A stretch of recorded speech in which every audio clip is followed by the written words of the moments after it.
Cerita dimulai di sebuah sekolah yang tampak normal dengan beberapa siswa berjalan di halaman. Di dalam sekolah, kita tiba di kafetaria, di mana banyak siswa menikmati makan siang. Seorang anak laki-laki tidur di sebuah meja, sampai temannya yang gendut datang dengan makanan dan memanggilnya. Gavin Clark, temannya mencoba membangunkannya dan bilang dia membawa makanan. Supaya dia bisa makan, temannya berpikir kalau dia kelelahan. Karena semalam begadang ngobrol dengan Scott, terbangun dengan bingung. Pemuda itu bertanya-tanya, di mana dia berada dan mencium bau yang sangat enak di udara. Dia melihat ke nampan dan melihat makanan yang penuh dengan nasi dan ayam, terlihat terkejut. Tiba-tiba dia melompat dan berteriak agar semua orang mendengar bahwa ini adalah makanan nyata. Sekarang anak itu menatap piring-piring dengan air liur mengalir karena lapar. Dan temannya terkejut dengan reaksinya, tanpa berpikir dua kali. Dia mulai melahap makanan di meja seperti binatang buas. Teman gendut itu meminta dia untuk pelan-pelan atau dia akan tersedak. Dia kemudian marah karena menyadari protagonis sedang memakan makanannya sendiri setelah menghabiskan semuanya. Pemuda itu muncul dengan perut kenyang dan bilang dia akhirnya kembali. Dengan ekspresi serius, dia berpikir bahwa dia tidak bisa mempercayainya. Tapi sepertinya dia benar-benar telah dilahirkan kembali. Temannya bertanya apakah dia sudah kenyang dan apakah dia adalah hantu kelaparan di kehidupan sebelumnya. Protagonis menjawab bahwa dia memang terlahir kembali dari hantu yang dikuasai oleh rasa lapar. Dengan senyum yang menyeramkan, dia mengungkapkan bahwa di tengah apokalips yang membekukan, dia mati karena kelaparan. Temannya tidak mengerti apa-apa, dan bertanya apakah pacarnya putus dengannya sampai bertindak seperti ini. Pemuda itu kemudian meletakkan tangan di bahu temannya untuk menenangkannya dan menjelaskan situasinya. Dia bilang bahwa Yanil Parker masih hidup dan sekarang mereka bisa memulai dari awal. Dan mendapatkan segalanya kembali, Yanil bingung. Dan meminta temannya untuk berhenti berperilaku aneh karena tentu saja, dia masih hidup. Protagonis kemudian bertanya apa tanggalnya dan temannya menjawab bahwa itu tanggal 8 Agustus 2024. Cowok itu menjelaskan bahwa dalam setengah bulan, dunia akan memasuki zaman es dari badai salju yang berlangsung 3 bulan. Temannya menganggap itu konyol karena ini adalah pertengahan musim panas. Dan bertanya apakah dia punya masalah. Pemuda itu bilang dia butuh bantuan. Dan Yanil bilang dia akan melakukan apa saja karena persahabatan mereka. Jadi protagonis meminta untuk meminjam 1 miliar dan temannya memuntahkan minumannya karena terkejut. Cowok gendut itu bertanya apakah dia serius dan pemuda itu mengonfirmasi bahwa dia sangat serius. Yanil langsung menolak, bilang bahwa bahkan jika dia menjual ayahnya sendiri, dia tidak bisa mendapatkan 1 miliar. Protagonis itu bertanya berapa banyak dia akan menjual ayahnya dan Yanil menebak sekitar 500 juta paling banyak. Cowok itu kesal dan berteriak bahwa Yanil yang menjual ayahnya, menyebutnya tidak berperasaan pada saat itu. Sepasang kekasih berjalan melewati mereka dan cowok pirang itu bilang dia sudah memesan sebuah ruangan pribadi untuk mereka berdua. Kedua teman itu kemudian melihat ke arah pasangan yang baru saja lewat. Cowok ini, Zack, bilang dia akan menunjukkan sesuatu yang besar kepada Zinnia setelah makan malam. Dan dia suka ide itu. Yanil mengenali gadis itu sebagai Zinnia dan menunjukkan bahwa dia berselingkuh dari temannya dengan Zack. Pasangan itu kemudian berbalik dan berhadapan langsung dengan dua cowok yang berdiri di sana. Menyaksikan semuanya, Zinnia terkejut dan bertanya apa yang dilakukan Gavin di sana dengan ekspresi terkejut di wajahnya. Teman gendut itu marah dan bilang bahwa Gavin menabung untuk membeli pakaian mahal untuknya. Gadis itu tidak peduli dan bilang dia tidak akan menjelaskan apa-apa. Karena ini persis seperti yang terlihat, protagonis itu teringat kembali ke kehidupan masa lalunya, di mana dia merawatnya setelah dia ditinggalkan. Dia ingat bahwa dia telah mengkhianatinya beberapa kali dan dia meninggal karena kelaparan karena dia. Temannya mencoba meyakinkan Gavin untuk pergi karena gadis itu bahkan tidak menyembunyikannya lagi. Tetapi cowok itu bilang dia tidak terburu-buru. Yanil bingung dan bertanya mengapa mereka tetap tinggal. Karena hanya melihatnya saja membuatnya merasa mual. Zack mengejek protagonis dengan mengatakan bahwa Zinnia menyebutnya lengket dan sepertinya dia benar. Wanita muda itu kemudian bilang ke Gavin untuk berhenti mengganggunya dan mengatakan bahwa semua yang dia lakukan adalah pelecehan dan dia merasa jijik padanya. Dengan tatapan serius, protagonis bertanya apakah mereka sudah selesai berbicara. Cowok pirang itu bertanya apakah dia tidak akan pergi dan Zinnia bilang meskipun dia berlutut, dia tidak akan menerimanya kembali. Temannya mencoba menariknya pergi. Tapi Gavin minta 5 menit lagi untuk menyelesaikan situasi ini. Yanil tidak mengerti mengapa dan bertanya-tanya, mengapa cowok baik seperti dia tidak bisa melihat siapa dia sebenarnya. Zack tertawa dan bilang dia ingin melihat trik cowok itu dalam 5 menit dan jika itu menghibur, dia akan memberinya hadiah. Tanpa berpikir dua kali, protagonis memberi cowok pirang itu tamparan keras. Di wajahnya, gadis itu terkejut dengan pemandangan itu dan berteriak putus asa. Memanggil nama Zack, temannya dan semua orang di sekitar ternganga. Melihat apa yang baru saja terjadi, memegang wajahnya. Cowok pirang itu marah dan bertanya bagaimana beraninya cowok itu memukulnya. Zack kemudian mengangkat tinjunya dengan marah dan bersiap untuk membalas serangan. Dia berteriak bahwa dia akan menghabisi protagonis, tapi cowok berambut gelap itu tetap tenang dan masih di tempat yang sama sebelum cowok pirang itu bisa berbuat apa-apa. Cowok berambut itu tetap tenang dan diam di tempat yang sama sebelum cowok pirang bisa berbuat apa-apa. Gavin memukulnya dengan tendangan ke wajah dan bilang padanya untuk pergi. Teman gendut itu terkesan dengan kekuatan temannya dan bertanya-tanya seberapa kuat dia. Dengan sak di tanah, Ginny berlari mendekat khawatir untuk melihat apakah dia baik-baik saja. Dia berteriak kepada Gavin memberitahunya bahwa dia dalam masalah besar. Karena menyentuh rambut seorang eksekutif besar. Cowok pirang itu bangkit dan bilang dia sabuk hitam taekwondo dan tidak akan kalah dari seorang bajingan. Tanpa memberi cowok pirang itu waktu untuk bereaksi, protagonis melancarkan pukulan lain dan memanggilnya sampah. Dia berpikir bahwa kiamat adalah kesempatan untuk belajar bertarung dan menghadapi cowok seperti ini sangat mudah. Temannya terkejut dengan kekuatan temannya dan bertanya sejak kapan dia jadi sekuat ini. Gadis itu marah dan berteriak bahwa cowok itu akan menyesali telah melukai Zack. Dia kemudian bilang kepada protagonis untuk berlutut dan minta maaf. Atau dia tidak akan pernah memaafkannya karena kesabarannya habis. Cowok itu menampar wajah wanita muda itu dan bertanya siapa dia sebenarnya. Cowok pirang itu bangkit dengan marah dan mengancam akan menghancurkan protagonis. Sambil bilang itu akan semudah menginjak semut tapi sebelum dia bisa berbuat apa-apa. Protagonis memukulnya dengan uppercut ke dagu, memanfaatkan kesempatan itu. Cowok berambut gelap itu cepat-cepat mengambil sesuatu dari saku jaket si pirang. Dia lalu mengeluarkan kaleng semprot dan bilang dia tahu akan menemukannya di situ. Cowok pirang itu berteriak putus asa dan meminta protagonis untuk mengembalikan benda itu segera dengan senyum sinis cowok berambut gelap. Bertanya sudah berapa banyak gadis yang telah dia sakiti menggunakan barang itu. Cowok lainnya membantah semuanya dan mencoba mengambil semprotan itu kembali. Sambil bilang dia tidak tahu apa yang dia bicarakan tanpa membuang waktu. Protagonis menyemprotkan seluruh isi kaleng ke wajah cowok pirang itu. Dia mulai berteriak kesakitan dan gadis itu berlari khawatir untuk melihat apa yang terjadi. Dia bertanya ada apa, tapi cowok pirang itu menyuruhnya menjauh. Dan menjauh darinya, mata cowok itu terlihat aneh. Dan dia tampak benar-benar kehilangan akal, lalu dia berbalik dan menangkap gadis di sebelahnya. Dengan tatapan gila, benar-benar tidak terkendali. Cowok berambut pirang itu akhirnya merobek gaun wanita muda itu. Di depan semua orang, gadis itu panik dan berteriak memintanya berhenti. Karena mereka berada di tengah kafetaria, gadis itu berteriak putus asa minta tolong. Sementara Zack terus menyerangnya tanpa kendali, protagonis mengumumkan bahwa 5 menit sudah habis. Dan temannya masih terkejut melihat adegan itu. Dia menjelaskan bahwa semprotan itu adalah zat yang membuat seseorang kehilangan kesadaran dan berubah menjadi binatang. Temannya khawatir tentang polisi, tapi cowok itu bilang Zack tidak akan mengambil risiko terungkap. Dan juga sangat bangga, kelompok rambut naga akan mencoba membalas dendam sendiri. Yaniel setuju dan bilang bahwa mengingat kepribadiannya, dia akan menangani ini secara pribadi, meninggalkan kafetaria. Cowok gendut itu bertanya kemana mereka akan pergi sekarang dengan senyum di wajahnya. Protagonis menjawab bahwa dia akan menjual rumahnya. Mereka segera tiba di agen real estate. Dan temannya tampak sangat khawatir dengan ide itu.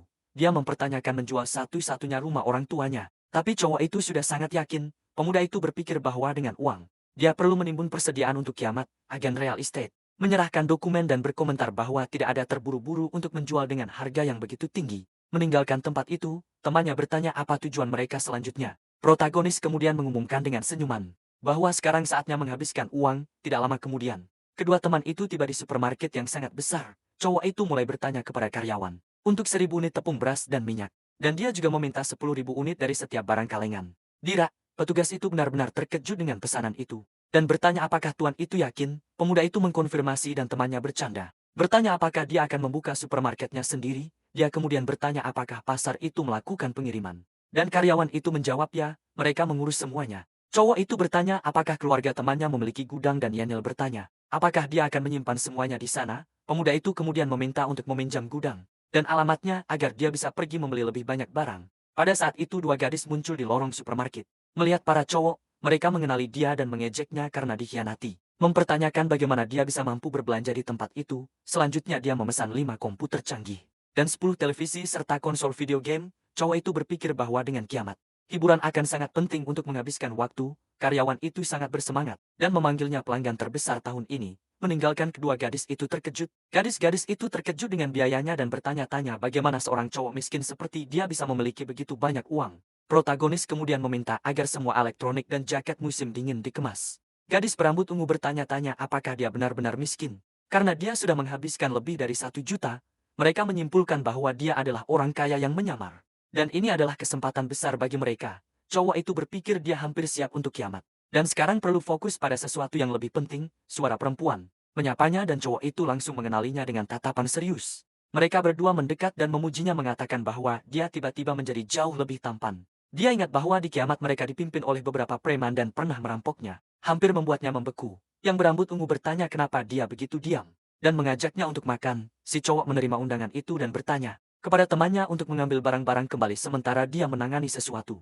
Para gadis merayakan bahwa si bodoh setuju dan merencanakan untuk menghabiskan semua uangnya di restoran mewah. Protagonis bilang dia sangat lapar dan meninggalkan pasar bersama dua gadis itu. Tak lama kemudian, trio itu tiba di depan sebuah gedung yang terlihat sangat mahal dan mewah.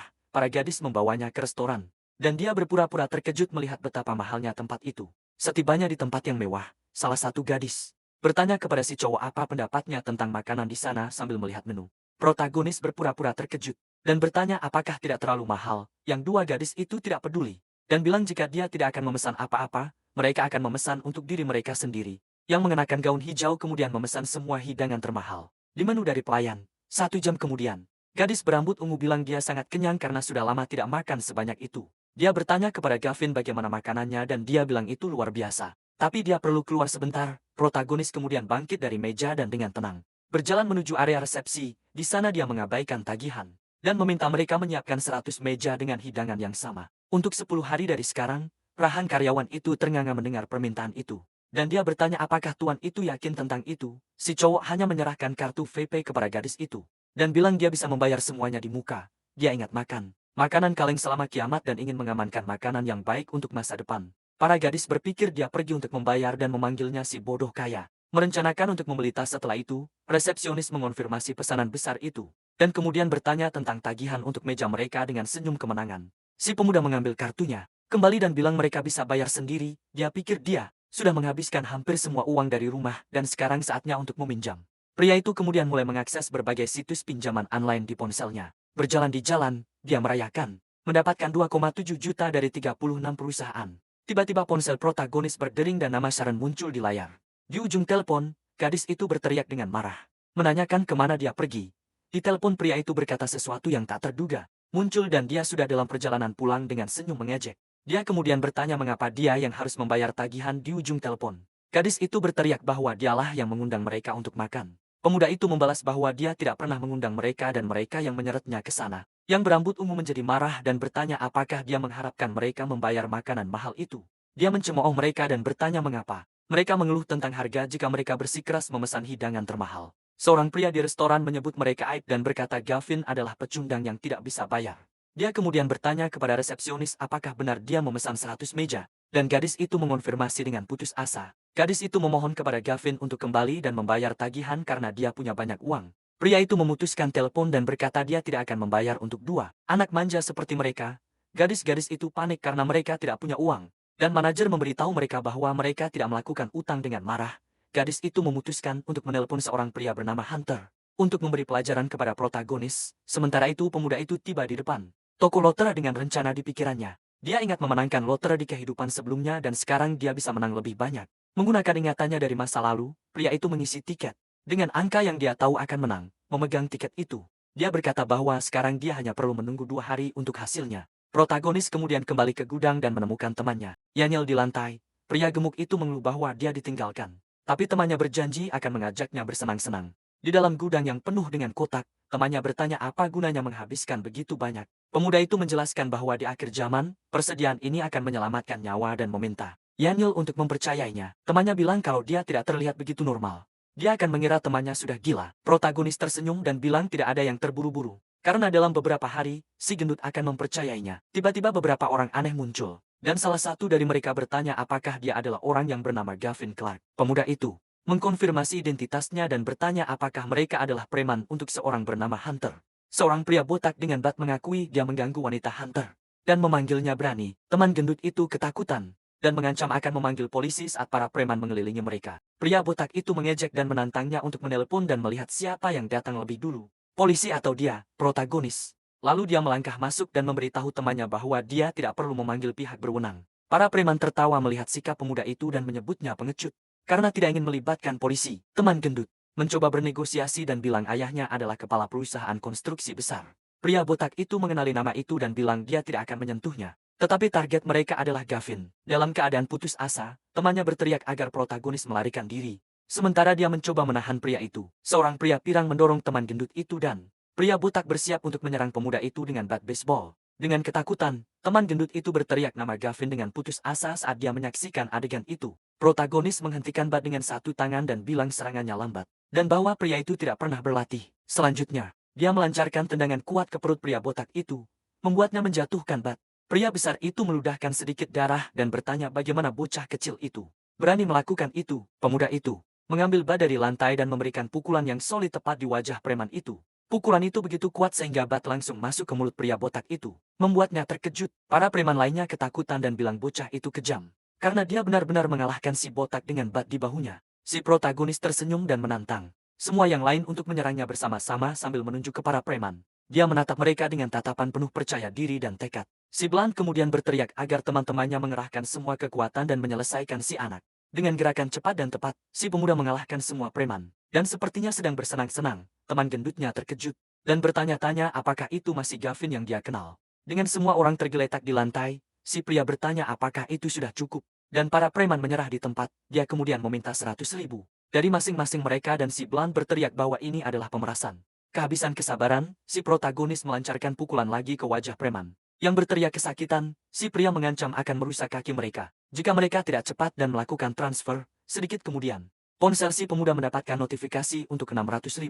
Di akunnya, dia berpikir bahwa dia tidak kejam, tetapi bahwa kiamat telah mengubah pikirannya selamanya. Si protagonis memeluk temannya dan berkata dia akan membawanya ke tempat yang sangat menarik. Mereka berdua tiba di sebuah klub malam yang penuh cahaya dengan beberapa orang menari di lantai. Teman gendutnya menyukai tempat itu dan berkata itu sempurna untuk bersantai. Setelah begitu banyak masalah, si pria pergi ke bar dan memberitahu cewek bahwa dia mencari bos untuk pengiriman. Tiba-tiba, kedua teman itu berjalan menyusuri lorong yang dipenuhi beberapa petugas keamanan berpakaian jas. Yeniel sangat ketakutan dan si protagonis bertanya apakah situasinya menarik atau tidak. Si gendut berkata jantungnya berdebar. Dan ini adalah jenis kegembiraan yang salah. Para petugas keamanan mulai berteriak bahwa Tuan Lo telah tiba, membuat temannya semakin tegang. Mereka kemudian berdiri di depan seorang pria yang membelakangi, yang memiliki rambut ungu panjang. Pria itu berbalik, mengungkapkan dirinya sebagai seorang kakek yang bertanya apakah mereka datang untuk pengiriman. Si protagonis berkata ini adalah pertama kalinya mereka bertemu dan bahwa dia datang setelah mendengar tentang pengiriman. Pak Lo kemudian bertanya di mana barang-barangnya karena mereka berdua tidak membawa apa-apa. Dengan senyum, si cowok bilang bahwa mereka adalah barangnya dan si kakek menemukan situasi ini lucu.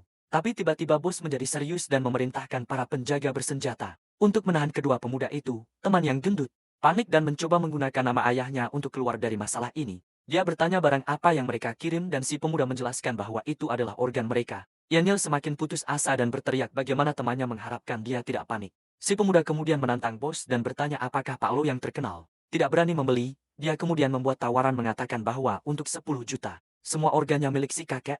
Bos membuat tawaran balik dan menawarkan 5 juta. Mengatakan bahwa harga pasar rendah, si cowok menerima dan meminta uangnya dulu. Berjanji untuk mengirimkan tubuhnya dalam 3 hari dan si kakek setuju. Pak Lo kemudian memerintahkan salah satu anak buahnya untuk membawa kontrak. Untuk ditandatangani oleh keduanya, protagonis bertanya mengapa hanya ada satu kontrak. Dan meminta satu lagi untuk temannya yang langsung menolak. Mengabaikan protes tersebut, si pemuda memberitahu penjaga keamanan untuk tidak mendengarkannya karena dia memang sedang menjual. Penjaga keamanan kemudian memaksa si gendut untuk menandatangani kontrak dengan ancaman senjata. Saat meninggalkan tempat itu, temannya berteriak kepada si pemuda, memanggilnya tidak manusiawi karena menjualnya. Si cowok bilang, jangan khawatir. Tapi teman gendut itu bilang Lo adalah pemimpin geng yang berbahaya. Dengan tatapan serius, si pemuda mengungkapkan bahwa dalam 3 hari, si Lo itu akan hilang. Temannya tidak percaya. Tapi protagonis bilang dia akan membuatnya percaya pada kiamat. Di depan sebuah mansion besar, seorang agen properti bertanya apakah si cowok yakin dia hanya ingin menyewa rumah itu.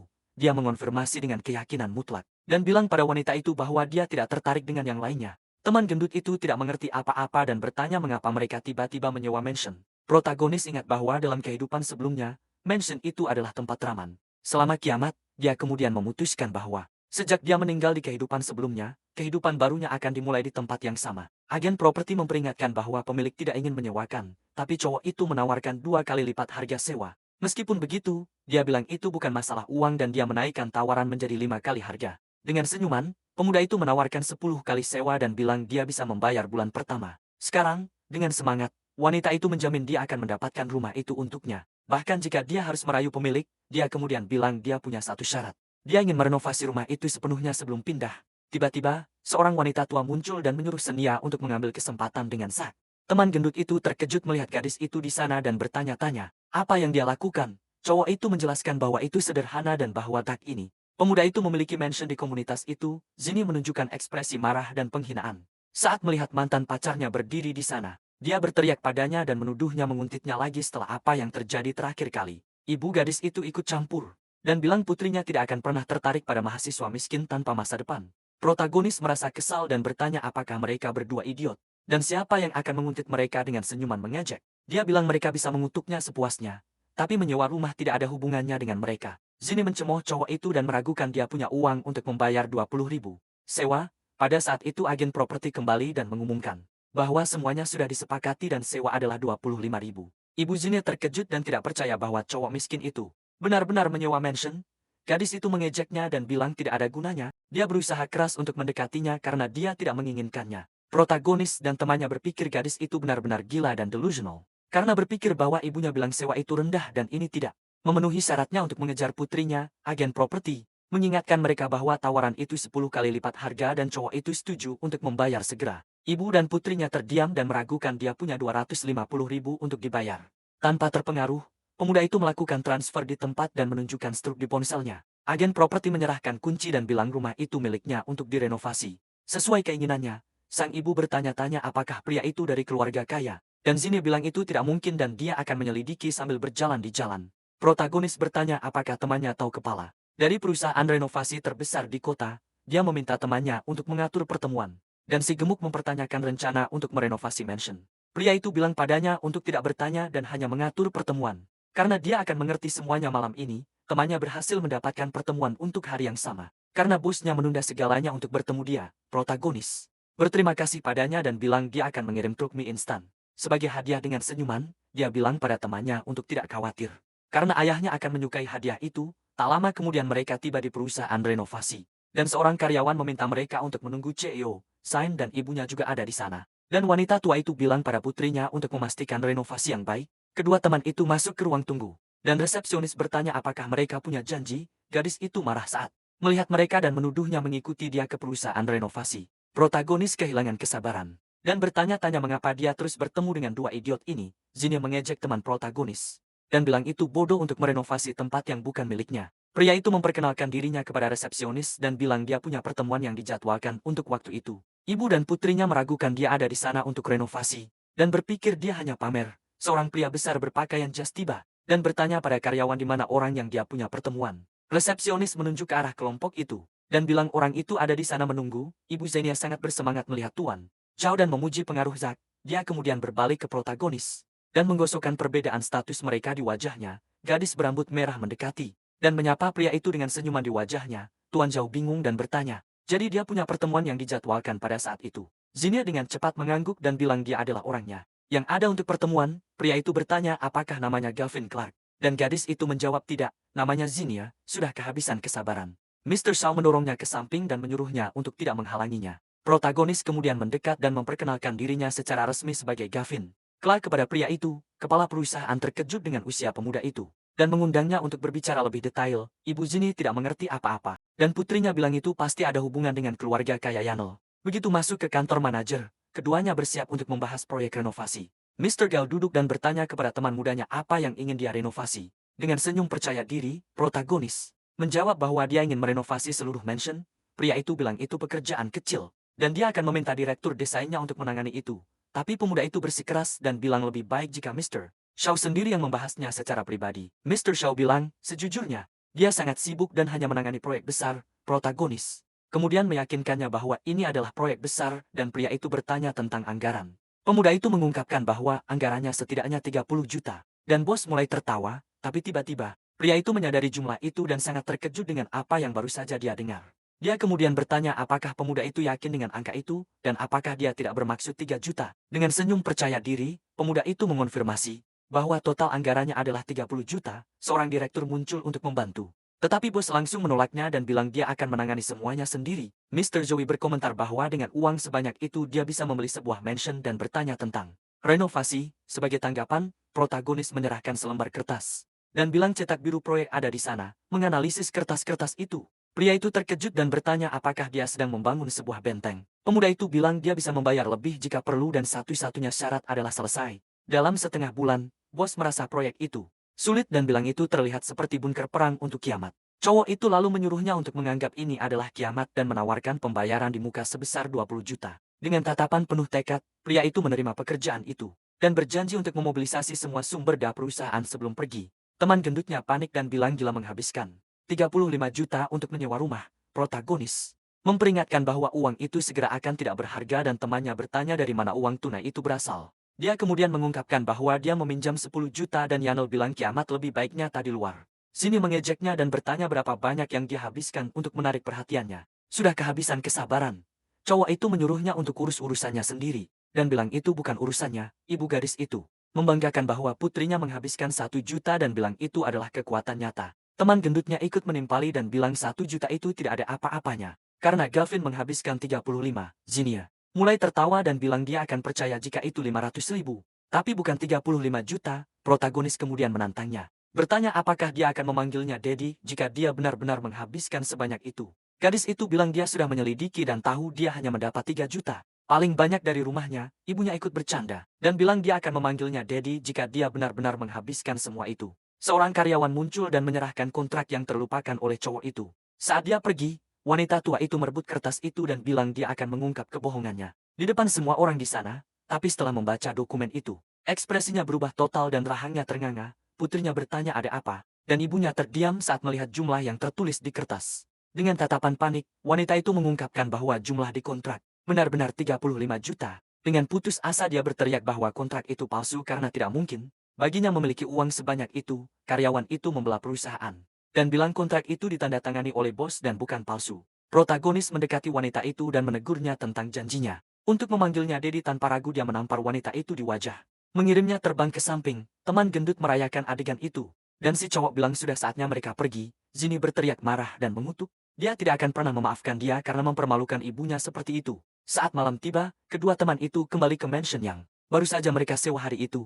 Si cowok gendut tidak mengerti apa-apa dan bertanya kenapa mereka kembali ke tempat itu. Protagonis tersenyum dan bilang bahwa sekarang dia akan membuat dia percaya bahwa kiamat akan datang. Temannya berpikir si cowok bertindak aneh dan bahwa dia sudah gila atau kiamat itu nyata. Teman gendut mengeluh tentang dinginnya dan bilang cuacanya aneh untuk pertengahan musim panas. Dengan ponsel di tangan, protagonis bilang sudah hampir waktunya untuk sesuatu terjadi. Tiba-tiba bintang jatuh melintas di langit. Dan si cowok bilang bahwa itu akhirnya datang. Temannya tidak mengerti dan bertanya apa yang istimewa tentang bintang jatuh yang sederhana. Pemuda itu menjelaskan bahwa kiamat akan segera datang. Tetapi ada beberapa tanda jelas sebelumnya. Si cowok gendut menunjuk ke langit dengan ketakutan dan bilang bintang itu sepertinya datang ke arah mereka. Protagonis mengungkapkan kemampuan agung bintang itu. Dan itulah sebabnya lingkungan itu menjadi basis. Dia ingat bahwa salah satu bintang ini jatuh di mansion dan ditemukan oleh seorang pencuri. Temannya panik dan berteriak agar yang lain lari. Karena bintang itu akan menabrak mereka langsung. Tetapi si cowok tetap diam dengan senyuman. Dan bilang bahwa kesempatan ini adalah miliknya. Si cowok gendut mencoba menghentikannya dan bertanya, apakah dia punya semacam keinginan untuk mati. Tubuh protagonis diliputi cahaya emas. Dan dia tampak melayang di udara. Temannya terkejut dan berpikir ini adalah akhir karena Gavin dihancurkan oleh bintang jatuh.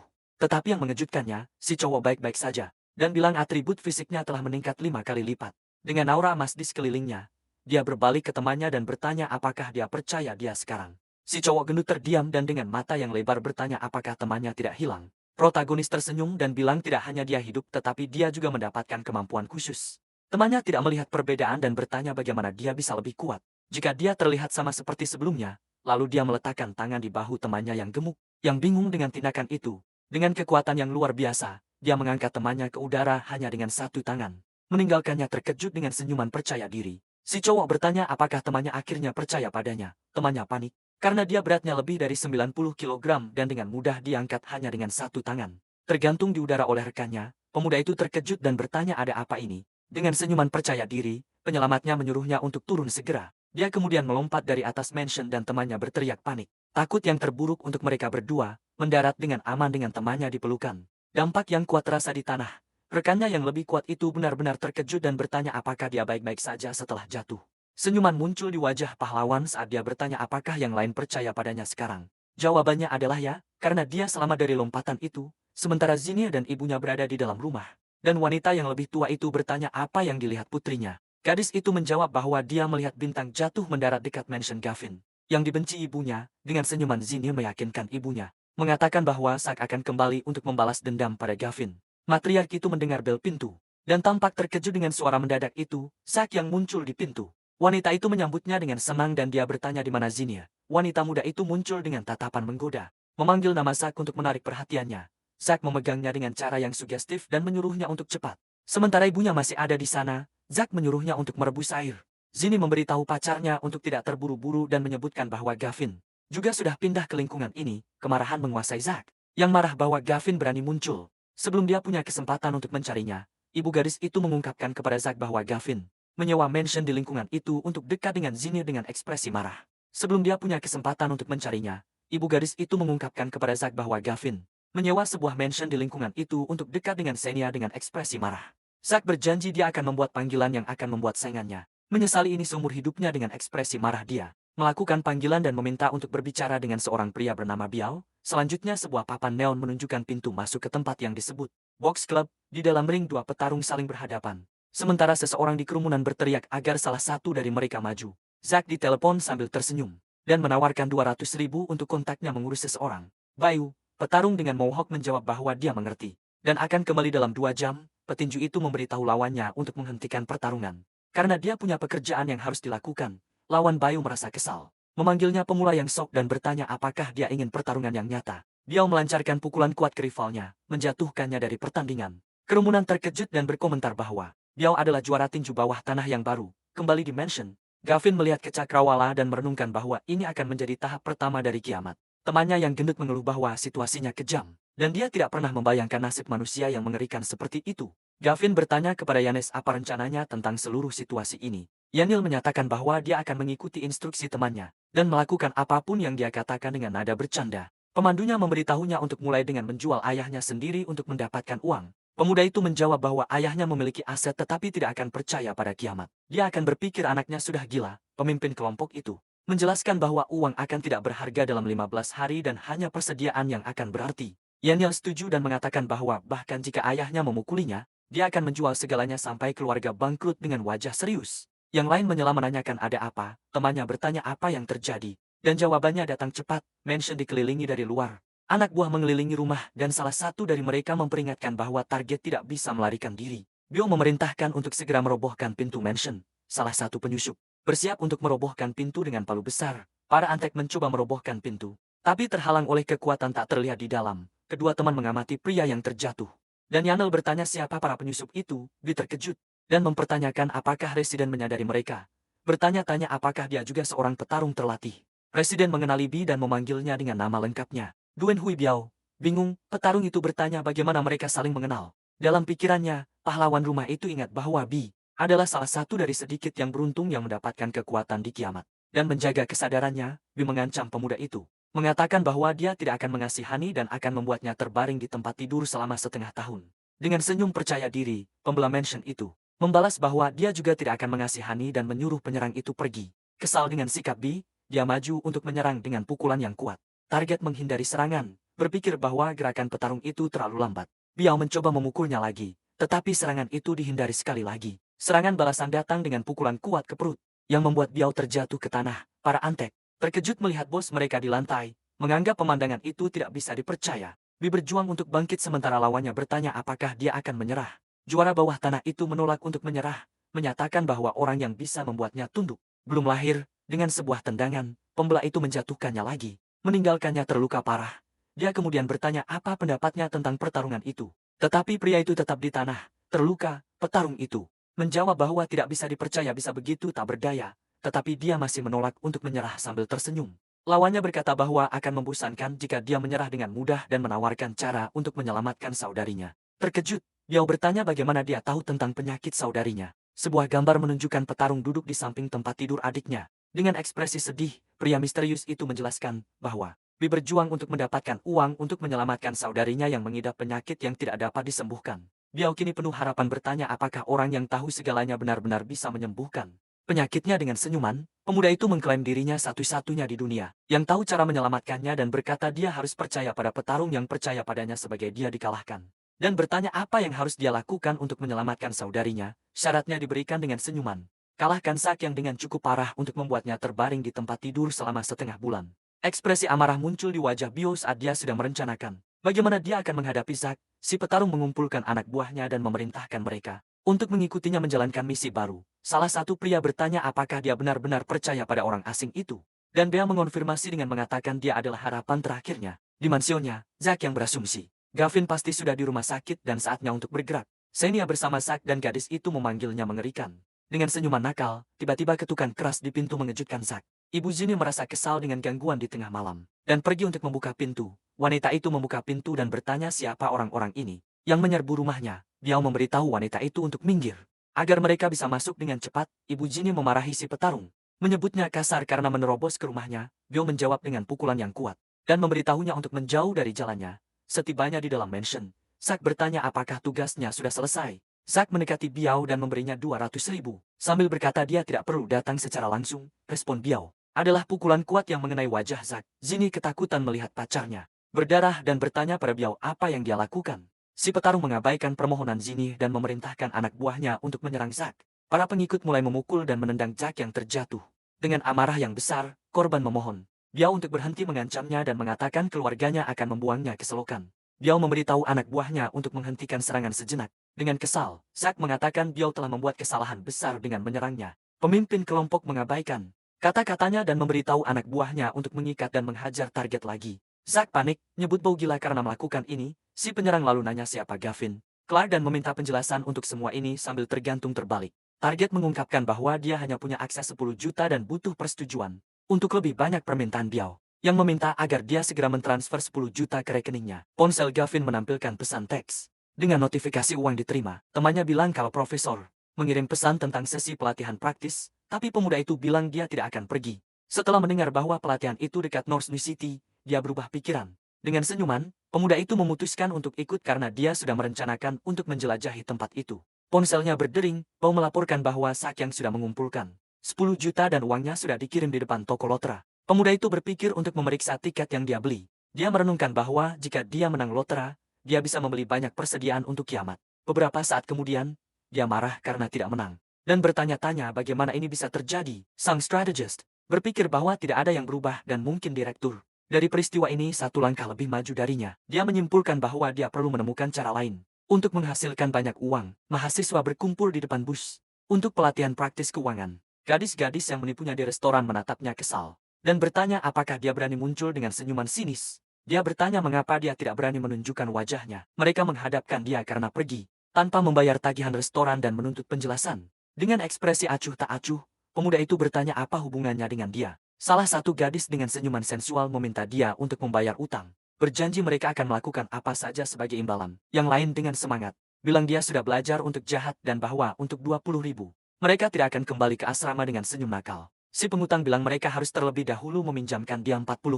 Pemuda itu menjauh dari gadis-gadis itu dengan senyuman, siap untuk rencana penggalangan dana baru. Di dalam bus, kita melihat para siswa duduk sambil bepergian dengan tenang ke lokasi magang. Si gemuk mengeluh tentang haus dan bertanya apakah temannya membawa air karena dia makan sesuatu yang sangat asin. Tepat saat itu, seorang gadis berambut coklat tersenyum dan dengan lembut menawarkan botol kepada protagonis. Dia mengambil botol itu dan tanpa berpikir dua kali menyerahkannya kepada temannya yang hampir mati kehausan. Wanita muda itu bilang dia mendengar tentang apa yang terjadi dengan mantannya dan berharap si cowok segera move on. Dengan senyuman, dia bilang sebenarnya dia senang bahwa akhirnya dia melihat siapa gadis itu yang sebenarnya. Mengetahui dia kehilangan uang, gadis itu menawarkan bantuan finansial. Tetapi si cowok dengan sopan menolak. Temannya membisikkan bahwa gadis itu suka padanya. Tetapi si cowok berambut gelap menyuruhnya minum air dan tutup mulut. Bus akhirnya tiba di tujuan dan parkir di depan sebuah gedung besar yang sangat modern. Semua siswa turun dari kendaraan. Sementara seorang pria berkacamata bersiap memberikan instruksi, seseorang berkomentar bahwa lantai 3 adalah yang terbaik.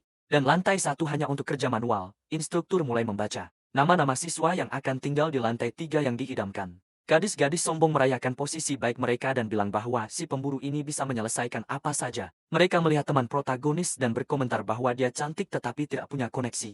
Dengan tatapan jahat dan iri, mereka merencanakan untuk memilih gadis naif itu sebagai target berikutnya. Pria itu melanjutkan membaca daftar untuk lantai 2, memanggil beberapa nama siswa lainnya. Si gemuk mengeluh bahwa nama mereka tidak dipanggil. Bahkan untuk lantai menengah, instruktur mengatur kacamatanya dengan ekspresi serius dan mengumumkan bahwa 3 yang tersisa akan pergi ke lantai dasar. Gadis itu sangat khawatir. Berpikir mereka tidak akan belajar apapun yang berguna jika tinggal di bawah sana. Siswa lainnya mengejek kelompok itu, tetapi si cowok tetap tenang dan tidak menunjukkan reaksi. Protagonis tidak membiarkannya begitu saja dan bertanya dengan senyum mengejek. Tetapi kriteria untuk pilihan konyol ini apa? Instruktur mengatur kacamatanya dan bilang semuanya sudah diputuskan oleh perusahaan. Tapi kriterianya untuk pilihan konyol ini, instruktur mengatur kacamatanya dan berkata semuanya sudah diputuskan oleh perusahaan. Dan sekolah membuatnya menjadi proses yang adil. Tapi si cowok berambut gelap tertawa di wajahnya dan berkata bahwa berbohong kepada orang-orangnya sendiri adalah sesuatu yang hanya akan dilakukan oleh bajingan tanpa karakter. Pria itu marah besar atas keberanian siswa itu dan bertanya, apakah dia ingin dikeluarkan karena berbicara kepada atasan seperti itu sambil menunjuk jarinya. Dia berargumen bahwa itu tidak adil karena si kaya gendut juga ada di lantai dasar. Bersama si miskin temannya kehilangan kesabaran. Dan berteriak bahwa instruktur itu tidak tahu malu karena dia meminta suap kepada ayahnya. Untuk mendapatkan promosi, guru itu terkejut mendengar skema kotor yang terungkap di depan semua siswa lainnya. Tersenyum si gendut, menunjukkan ponselnya dan memperingatkan bahwa dia merekam semuanya jika si pembohong ingin mendengar suaranya sendiri. Suasana menjadi tegang di antara mereka. Sementara instruktur berusaha mempertahankan sikapnya. Di hadapan tuduhan yang sangat serius itu, tiba-tiba seorang siswa berbaju coklat ikut campur. Menunjuk jarinya dan menuduh duo itu tidak menghormati guru. Para cewek sok cantik memanfaatkan kesempatan untuk melontarkan racun, mengatakan orang-orang seperti mereka seharusnya tidak mendapatkan. Magang protagonis melihat dengan sinis kepada penjilat itu, dan bertanya siapa dia menganggap dirinya bisa menyuruhnya minggir. Cowok bernama Wang Dai tersinggung karena diabaikan. Bertanya bagaimana si berambut gelap berani berbicara seperti itu kepada seseorang sepertinya tanpa berpikir dua kali. Si preman mencoba melayangkan pukulan pengecut ke wajah pahlawan kita. Untuk menunjukkan siapa yang berkuasa, dia berteriak marah dan mengerahkan semua kekuatannya ke dalam pukulan, bersumpah dia akan menghabisi si cowok di situ juga. Namun si berambut gelap menangkap tinju si penyerang dengan mudah yang mengesankan. Seolah-olah penyerang itu dari seorang anak kecil. Si preman berkeringat dingin dan panik saat menyadari dia tidak bisa menggerakkan tangannya bahkan 1 milimeter. Kemudian protagonis membalas dengan 2 tamparan memalukan yang berbunyi keras di wajah musuhnya. Membuat semua orang terkejut dengan pipinya yang merah dan terbakar. Si cowok memegang wajahnya. Tidak bisa percaya dia dipukuli di depan semua orang. Meninggalkan semua orang terkejut dengan pipinya merah dan terbakar, cowok itu memegang wajahnya. Tidak percaya dia dipukuli di depan semua orang. Dalam keadaan putus asa, dia berlari ke profesor sambil berteriak bahwa Gavin sudah gila dan perlu dihukum segera. Dengan pukulan yang tepat, pria berambut gelap itu menjatuhkan si pengganggu dan dia jatuh pingsan di lantai parkir yang dingin. Profesor menjadi marah dan memerintahkan dia untuk berhenti segera, sambil menuntut permintaan maaf sekarang juga. Tetapi pria itu tidak mendengarkan dan memberikan tamparan tajam ke wajah instruktur tanpa menunjukkan rasa kasihan. Melihat adegan itu, si pria gemuk bergetar penuh semangat dan mengucapkan selamat kepada temannya karena keberaniannya melawan pria menyebalkan itu. Kerumunan terkejut, bertanya-tanya apakah itu benar-benar Gavin. Karena dia punya keberanian untuk memukul sang guru, profesor yang terhina itu menunjuk jarinya dan berteriak bahwa siswa tersebut dikeluarkan dari program magang selamanya. Pria berambut gelap itu mengatakan bahwa dia tidak peduli dengan ancaman itu dan melancarkan pukulan brutal lainnya, mengirimkan pria itu ke alam mimpi dengan musuh di tanah. Kedua teman itu berjalan pergi dengan tenang sementara gadis itu berlari untuk menyusul mereka. Si pria gemuk melihat temannya dengan ketakutan, tidak mengerti dari mana kekuatan dan kedinginan yang tiba-tiba itu berasal. Saat itu, teman pemalu mendekati mereka, tampak ragu tentang jalan mana yang harus diambil sekarang. Instruktur mencoba menghentikan wanita muda itu untuk pergi bersama mereka, dengan alasan bahwa tidak baik bagi seorang gadis bergaul dengan para pembuat masalah. Gadis-gadis sombong juga mencoba mempengaruhinya dengan mengatakan bahwa bergaul dengan Gavin akan merusak masa depannya secara profesional. Protagonis kemudian meminta dia untuk tetap di magang dan memberitahunya jika ada yang aneh terjadi di sana. Kemudian dia memanggil teman gemuknya, mengatakan bahwa sekarang saatnya untuk mengurus urusan yang jauh lebih penting. Mereka tiba di sebuah taman logistik besar yang menyimpan pasokan yang dikirim ke semua pasar di provinsi tersebut. Teman itu segera menyadari bahwa rencananya bukan untuk bekerja, tetapi untuk mengambil pasokan. Dan pria berambut gelap itu memuji kecerdasannya, tetapi si pria gemuk panik, mengatakan bahwa tidak mungkin merampok tempat itu karena keamanannya pasti maksimum. Mengabaikan ketakutan rekannya, pria itu melihat papan lowongan pekerjaan di pintu masuk salah satu gudang besar dengan senyum di wajahnya. Dia mendekati sekelompok pekerja dan bertanya dengan sopan tentang lowongan. Seorang pria dengan wajah tidak ramah menjawab dengan dingin bahwa mereka hanya merekrut wanita saat ini. Si gemuk merasa marah dengan papan tanda itu dan bertanya apa yang akan mereka lakukan. Karena pria dilarang masuk ke sana, tapi si pria berambut gelap punya rencana dan memerintahkan temannya untuk kembali dan segera mengambil gadis pemalu itu. Sementara itu kita melihat interior kantor di mana para magang bekerja fokus di komputer. Dua ular itu menerima telepon, meminta gadis murni untuk menyenangkan seorang tuan jong tertentu. Dengan senyum jahat mereka melihat QQ yang malang, yang hampir tidak tahu bahaya yang dia hadapi. Di dekatnya teman palsu mendekati meja wanita muda itu dan bertanya dengan simpati yang dipaksakan bagaimana pekerjaan berjalan. Sepenuhnya tidak bersalah gadis itu berterima kasih kepada keduanya, mengatakan bahwa dia belajar banyak hal baru hari itu. Yang berambut ungu berpura-pura menjadi teman, dan berkata bahwa adalah hal yang wajar untuk membantu karena mereka adalah teman sekelas. Kemudian dia melempar umpan bertanya apakah gadis itu pernah punya pacar. Dan jawabannya adalah tidak, yang sangat malu. teman yang berkacamata merayakan, dan berkata bahwa dia punya kesempatan sempurna untuk menjodohkannya dengan pacar kaya. Ketakutan dia menolak, mengatakan bahwa dia hanya ingin bekerja, tetapi para penjahat bersikeras bahwa pria itu punya banyak uang. Tidak menerima jawaban tidak, mereka menangkap gadis itu dengan paksa, dan menyeretnya keluar dari sana dengan kekuatan. Bangunannya besar dan mewah, menunjukkan bahwa pertemuan ini akan berlangsung di tempat yang sangat pribadi dan mencurigakan. Tiba di pintu ruangan, korban mencoba melawan, tetapi didorong masuk tanpa belas kasihan. Di dalam seorang pria tua botak dan gemuk minum teh, sambil mengevaluasi barang baru dengan tatapan penuh nafsu. Gadis-gadis itu mempersembahkan rekan mereka seolah-olah dia adalah sebuah objek. Dan wanita muda itu berdiri terdiam ketakutan. Pria menjijikan itu puas mengirim dua ke Departemen Keuangan untuk mengambil sejumlah uang yang baik untuk pekerjaan kotor itu. Mereka berterima kasih kepadanya untuk pembayaran itu, sepenuhnya mengabaikan nasib kejam yang mereka siapkan untuk teman mereka sendiri saat meninggalkan ruangan.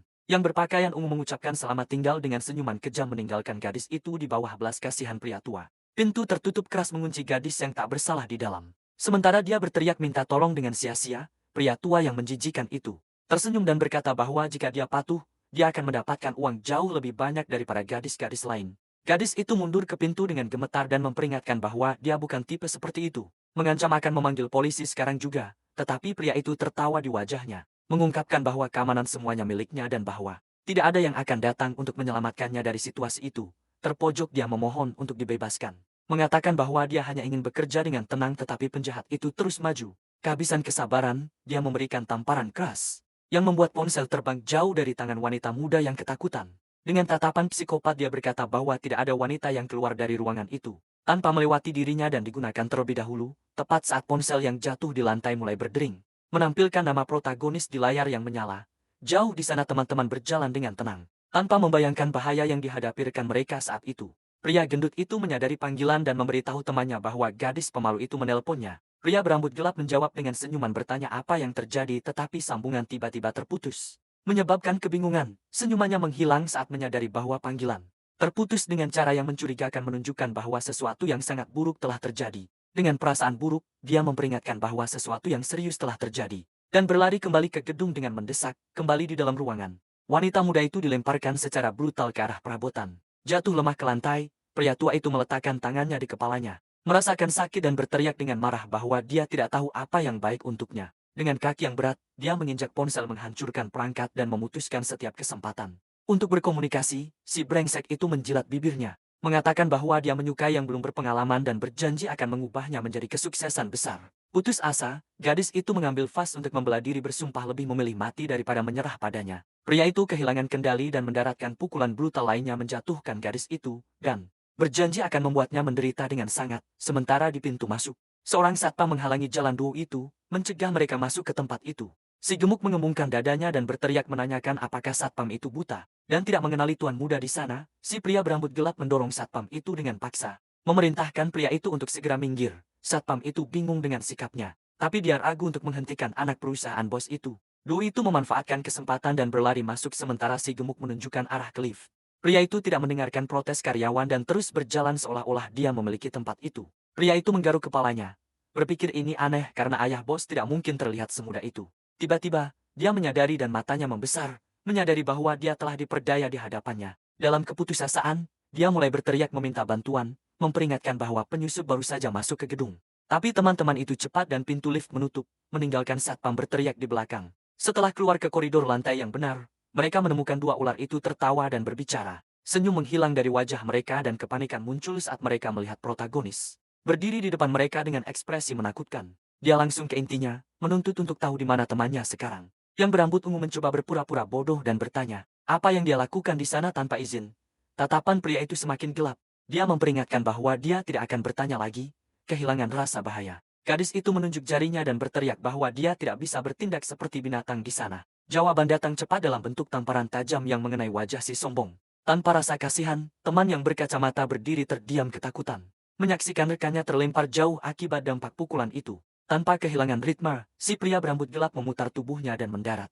Tamparan lain menjatuhkan gadis kedua ke lantai. Melihat dua gadis yang jatuh dan terhina, dia bertanya sekali lagi di mana wanita muda pemalu itu dibawa. Penangis dan gemetar, penjahat itu menunjuk ke pintu besar, mengungkapkan bahwa gadis itu terjebak di dalam sementara dia maju. Gadis itu memperingatkan bahwa bos itu berbahaya dan bahwa menyerbu ruangan itu akan membuatnya membayar mahal. Tanpa membuang waktu, dia menendang pintu dengan kekuatan luar biasa, membuat kayu terbang ke dalam ruangan. Di dalam gadis itu berteriak minta tolong. Sementara pria tua gendut itu marah besar atas gangguan mendadak. Pria berambut gelap melihat adegan itu dan matanya menyala dengan kemarahan. Menuntut agar pria menjijikan itu segera melepaskan gadis itu. Tetapi bosnya tidak tergoyahkan dan bertanya, dengan angkuh apakah pria itu tahu siapa yang dia hadapi sambil menjentikan jarinya. Penjahat itu memerintahkan para petugas keamanan untuk masuk dan memukuli para penyusup. Sampai mereka tidak bernyawa seketika. Beberapa pria berseragam bersenjata pentungan muncul mengelilingi dua teman itu. Pria gendut itu bergetar ketakutan di belakang sang pahlawan tetapi protagonis tetap tenang. Menghadapi bahaya secara langsung di depan pintu, dua ular itu merayakan. Mengatakan bahwa pria itu pantas mati karena telah menghina seseorang yang begitu kuat, namun pertarungan berlangsung singkat. Karena pemuda itu bergerak cepat, menjatuhkan penjaga pertama dengan satu pukulan yang tepat. Selanjutnya dia maju seperti badai, melemparkan para petugas keamanan seolah-olah mereka boneka kain. Bosnya menyaksikan semuanya dengan mulut terbuka. Tidak percaya bahwa anak buah terbaiknya dikalahkan begitu mudah dalam hitungan detik. Semua antek tergeletak di lantai mengerang kesakitan akibat pukulan yang mereka terima. Kini sendirian dan tak berdaya, pria tua gendut itu mundur di lantai. Bergetar ketakutan di hadapan monster itu, dengan marah pria itu mendekatinya dengan tatapan membunuh. Menanyakan apalagi si bajingan itu ingin lakukan pada gadis itu dengan dingin. Dia berjanji untuk memastikan pria itu tidak pernah bisa berpikir untuk menyentuh seorang wanita dalam hidupnya lagi, lalu dia mengangkat kakinya dan menginjak dengan total kekuatan. Di selangkangan pria tua itu, menghancurkan sisa-sisa martabatnya. Jeritan kesakitan menggema di seluruh ruangan sementara pria berambut gelap berbalik dan berjalan tenang menuju temannya yang ketakutan.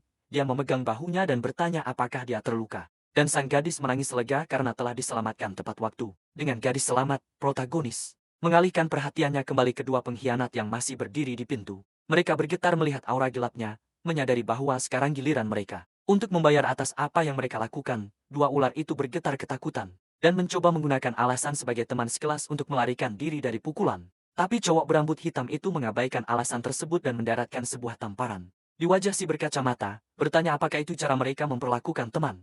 Selanjutnya dia memukul gadis lainnya, memperingatkan bahwa jika dia tidak berguna, dia sudah akan mematahkan tulangnya dengan semua musuh tergeletak di lantai. Protagonis memanggil temannya untuk segera meninggalkan tempat kotor itu. Si sombong berlari untuk melihat bagaimana keadaan bos dan berjanji akan memanggil polisi untuk menangkap para penyusup segera. Marah, si kakek menamparnya sambil berteriak bahwa dia tidak bisa melibatkan polisi dan menuntut untuk dibawa ke rumah sakit. Setelah itu dia menghubungi kontak kuat meminta bantuan mendesak untuk membuat seorang bocah tertentu menghilang dari peta. Sudah di jalan, gadis pemalu berterima kasih kepada mereka atas penyelamatan. Tapi si cowok gendut tersenyum. Mengatakan itulah gunanya teman. Cowok berambut hitam itu tersenyum lembut dan bertanya apa rencananya untuk masa depan sekarang setelah dia kehilangan magang. Dengan sedih dia mengatakan bahwa dia berniat mencari pekerjaan setelah magang. Tapi sekarang masa depan tampak cukup tidak pasti. Cowok itu kemudian menyarankan untuk mencarikan pekerjaan untuknya di sana, membuat teman gendut terkejut dengan ide itu. Gadis itu bersemangat dan bertanya apakah dia benar-benar bisa melakukan itu. Sementara senyum harapan muncul di wajahnya, mereka kembali ke gudang yang sama dari sebelumnya, di mana para karyawan tampak bingung melihat kelompok yang mendekat. Protagonis menunjuk temannya dan bertanya serius, apakah mereka ingin merekrutnya untuk bekerja di lokasi tersebut. Si wanita muda ragu, mengatakan bahwa dia belajar keuangan dan merasa aneh bekerja di gudang yang mengandalkan tenaga fisik jauh dari kantor. Tapi cowok berambut hitam itu berkata semua pekerjaan itu terhormat dan menjamin dia bisa bersinar di mana saja dengan dedikasi. Karyawan itu melihat jam tangannya dengan tidak sabar dan bertanya apakah dia akan menerima lowongan itu karena shift akan segera berakhir. Cowok itu mendorong temannya ke depan, menyuruhnya untuk segera mendaftar. Dan gadis itu setuju meski masih sedikit canggung. Dalam perjalanan keluar, dia mengucapkan selamat tinggal sambil meminta agar dia bekerja keras. Dalam perjalanan keluar, dia mengucapkan selamat tinggal meminta dia untuk bekerja keras. Dan berjanji akan kembali mengunjunginya dalam beberapa hari. Sambil tertawa, cowok gendut itu berkata hanya dia yang akan menerima menjadi satpam dengan gelar dari universitas yang begitu terkenal. Dia menjelaskan sambil tersenyum bahwa justru kepolosannya yang menjamin kesempatan kerja unik itu. Dengan misi yang berhasil, kelompok bersiap untuk pergi meninggalkan taman logistik besar di belakang. Tiba-tiba sebuah senjata muncul entah dari mana mengarah langsung ke kepala pahlawan kita yang membeku di tempat. Cowok gendut mengangkat tangan dengan gemetar. Sementara cowok berambut gelap mengenali bahwa itu adalah anak buah Mr. Low. Salah satu pria memperingatkan bahwa tenggat waktu 3 hari sudah habis. Dan sekarang mereka datang untuk mengambil organ yang dijanjikan. Cowok gendut bersembunyi ketakutan, tetapi protagonis mengevaluasi situasi. Menyadari dia bisa menang dengan mudah, tetapi senyum jahat muncul di wajahnya saat dia memutuskan untuk ikut dengan mereka karena pertunjukan sebenarnya akan segera dimulai. Tidak lama kemudian, van parkir di gudang yang ditinggalkan. Jauh dari segalanya dan semua orang dipaksa untuk keluar. Lokasi ini terisolasi dan sempurna untuk kejahatan, sementara dua teman mengamati lingkungan dengan perhatian besar. Seorang anak buah berkacamata mengarahkan senjata dan berteriak, dengan tidak sabar memerintahkan mereka untuk terus berjalan tanpa melihat ke belakang. Pada saat itu, tatapan protagonis berubah sepenuhnya, fokus pada musuh dengan intensitas mematikan, dengan kecepatan yang absurd. Dia melucuti senjata bandit dan memberikan pukulan kuat sebelum pria itu bisa bereaksi. Suara tembakan menggema di seluruh gudang saat anak buah itu. Dirinya terkena serangan fatal dari senjata yang dipegangnya. Pria berambut hitam itu mendarat dengan gaya, memegang pistol yang masih mengepul sementara tubuh musuh jatuh tak berdaya ke tanah. Ketiga kaki tangannya yang lain terkejut dan berteriak marah bahwa si anak akan membayar mahal untuk keberaniannya. Tapi jawabannya datang dengan cepat. Dengan sekuens tembakan tepat yang menjatuhkan para bandit, satu persatu meluncur di lantai seperti seorang profesional. Dia menembak target terakhir tanpa memberi kesempatan untuk bertahan. Rahang si gendut terjatuh dan dia memuji ketepatan tembakan temannya yang luar biasa. Sambil bilang dia terlihat seperti penembak elit, cowok itu ingat bahwa di kehidupan sebelumnya, dia melatih ketepatan tembaknya untuk bertahan hidup di kiamat karena dia tidak punya kekuatan. Lalu dia melemparkan senjata ke temannya yang panik bilang dia tidak tahu cara menggunakan barang itu. Cowok berambut gelap itu nanya apakah dia main video game dan cowok gendut itu bilang dia pro. Bahkan sambil memegang senjata dengan cara yang salah. Lalu si penembak bilang padanya untuk berpura-pura. Itu hanya sebuah permainan sambil mereka maju bersama ke dalam gudang berbahaya. Mereka melihat sebuah truk yang sedang dimuat dan beberapa kotak mencurigakan berserakan di halaman tempat itu. Temannya mengenali logo dari perusahaan bioteknologi terkenal dan bingung apa yang mereka lakukan di sana. Protagonis ingat bahwa di masa depan perusahaan ini adalah penyelamat. Tapi sekarang menyadari mereka menyimpan rahasia. Dua penjaga bersenjata menyadari keberadaan penyusup dan berteriak menanyakan siapa yang berani masuk ke lokasi itu. Tapi sebelum mereka menyelesaikan kalimat, dua tembakan akurat mengenai kepala mereka, menjatuhkan keduanya seketika. Cowok itu memeriksa lencana salah satu mayat, mengonfirmasi bahwa mereka benar-benar karyawan dari perusahaan itu. Lebih jauh di depan, seorang pria tua berbicara pelan kepada seorang wanita pirang, menjamin bahwa bagian baru itu sangat segar. Eksekutif itu tersenyum puas, bilang bahwa dengan kedua anak itu, mereka akhirnya akan menyelesaikan batch 6. Tiba-tiba mata pria tua itu membelalak kaget melihat barang dagangannya berjalan bebas dan bersenjata. Wanita itu bingung dan cowok berambut gelap itu bertanya, kenapa perusahaan bioteknologi bergaul dengan begitu banyak antek? Kepala perdagangan organ terdiam melihat keberanian bocah itu, yang seharusnya sekarang terikat. Tanpa membuang waktu, sang pahlawan mengarahkan senjata langsung ke mereka dengan tatapan dingin. Bertekad untuk mengakhiri semuanya, memulihkan suaranya. Pria tua itu berteriak putus asa memerintahkan anak buahnya untuk menghabisi kedua anak itu segera. Banyak prajurit muncul dari bayang-bayang, mengarahkan senjata dan berjanji akan menghancurkan para penyusup dengan peluru. Pertempuran dimulai dan karakter utama melompat ke lantai, menembak musuh dengan ketepatan bedah. Dia meluncur di atas lantai, menghindari peluru sambil mengenai setiap target yang muncul di depan dia tanpa terlewat. Si gemuk mengawasi semuanya dengan mulut terbuka, terkesima dengan kemampuan supernatural temannya. Diambang kemarahan melihat bisnisnya hancur. Kakek itu berbusa karena marah, memerintahkan semua orang untuk menyerang dengan kekuatan penuh. Dengan presisi yang menakutkan, dia mengeliminasi 3 antek sekaligus. Sambil meluncur di lantai gudang, bala bantuan tiba dan terkejut dengan kecepatan si cowok, berteriak meminta seseorang untuk segera menghentikannya. Wanita pirang menginjak tubuh salah satu yang jatuh. Dengan penuh penghinaan sambil mengamati kekacauan yang terjadi. Skenarionya seperti perang dengan tubuh berserakan di mana-mana sementara para bos menghadapi duel bersenjata, mengarahkan pistol. Si cowok berambut gelap mengajukan pertanyaan, menanyakan apa yang sebenarnya mereka inginkan di tempat itu. Kakek itu berkeringat dingin dan berteriak dengan marah, mengatakan bahwa bocah seperti dia tidak berhak tahu apapun. Kehabisan kesabaran untuk pidato, penembak itu melepaskan tembakan yang mengenai bahu penjahat, yang berteriak kesakitan seketika dengan pistol yang masih mengepul. Sang pahlawan mengejek, meminta kakek itu untuk mengulangi apa yang dia katakan karena dia tidak mendengarnya dengan baik.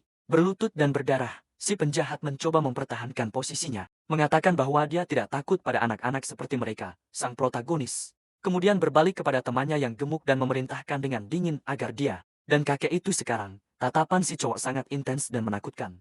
Menekan rekannya untuk menarik pelatuk tanpa ragu. Melihat dia akan mati, si bandit mengeluarkan senjata tersembunyi dan melarikan diri. Berteriak agar mereka pergi ke neraka dalam ketakutan. Si gemuk menutup matanya dan menembakkan pistol, membuat suara keras yang menggema di seluruh gudang kosong. Tembakan itu akurat dan mengenai tengah dahi kakek itu, yang berdiri tertegun tanpa mengerti apa yang terjadi. Tubuhnya jatuh tak bernyawa dan temannya melihat pistol itu dengan gemetar. Tidak percaya dia telah mengambil nyawa seseorang, si cowok berambut gelap mengabaikan mayat itu, dan fokus pada wanita pirang, mengatakan bahwa dia tahu jauh lebih banyak daripada sampah itu. Eksekutif itu mundur ketakutan dan bertanya siapa dia dan bagaimana dia tahu nama belakangnya. Dengan senyum provokatif, dia berkata nama itu tidak penting. Tapi jika dia bersikeras, dia bisa memanggilnya ayah. Marah karena penghinaan itu, Dia berteriak meminta dihormati tapi terputus oleh tembakan mendadak lainnya. Peluru itu mengenai kaki wanita itu dan dia jatuh sambil berteriak dan mengancam pria itu dengan kekuatan perusahaannya. Si pirang berteriak kesakitan, memegang kakinya yang terluka sementara pria berambut gelap itu menatapnya. Tanpa menunjukkan rasa iba, dia memperingatkan dengan dingin bahwa dia tidak peduli dengan ancaman kosong dan bahwa ini tidak akan menyelamatkan kulitnya. Putus asa wanita itu merayu untuk hidupnya, berjanji untuk memberitahu semua yang dia tahu tentang bisnis kotor perusahaan itu. Dengan ketakutan, dia mengungkapkan bahwa mereka menggunakan organ yang disediakan oleh pria tua untuk melakukan eksperimen pada manusia. Pria itu mengernyit tertarik dan bertanya jenis tes makibar apa yang mereka lakukan dengan orang-orang. Dia menjelaskan mereka meneliti evolusi dan senjata biologis, menawarkan untuk membawanya ke laboratorium rahasia sekarang. Dalam pikirannya muncul gambaran monster belalang. Mengingat makhluk yang dia lihat di kiamat, sang pahlawan menyadari dengan terkejut bahwa perusahaan sudah menciptakan keburukan itu. Jauh sebelum akhir dunia, eksekutif itu bingung dan bertanya, bagaimana dia tahu tentang proyek rahasia seperti itu yang seharusnya tidak diketahui siapapun. Dengan senyum gelap, pria berambut gelap itu berkata dia tidak perlu tahu siapa dia, tapi lebih baik menerima akhir dirinya sendiri. Teror menguasai wajah wanita itu saat menyadari dia tidak akan meninggalkan tempat itu hidup-hidup. Terlepas dari apa yang dia katakan, tanpa ragu, protagonis itu menembakkan senjatanya sekali lagi, membungkam penjahat itu selamanya di gudang itu. Tubuh wanita itu jatuh tak bernyawa di lantai sementara pria itu mengamati adegan dengan tatapan dingin dan penuh perhitungan. Dia berjongkok di dekatnya dan mulai mencari di saku sopnya, mencari sesuatu yang mungkin berguna untuk rencananya. Beruntung baginya, dia menemukan kartu akses magnetik yang milik markas besar perusahaan jahat. Pria berambut gelap itu menyimpan barang berharga itu. Korporasi, pria berambut hitam itu menyimpan barang berharga itu, mengetahui bahwa itu akan menjadi kunci untuk menyelidiki perusahaan dari dalam. Sementara si gemuk membuka salah satu truk, kotak-kotaknya dan hampir muntah melihat isi yang aneh. Dia berteriak ketakutan, memperingatkan bahwa kontainer itu penuh dengan organ manusia siap untuk diangkut. 3 hari berlalu dan kita melihat nenek sihir. Pria tua mesum dari sebelumnya menjawab telepon dengan sangat marah di kantornya sebagai investor. Dia berteriak dengan marah menuntut untuk tahu mengapa mereka menyembunyikan masalah dalam bioteknologi darinya.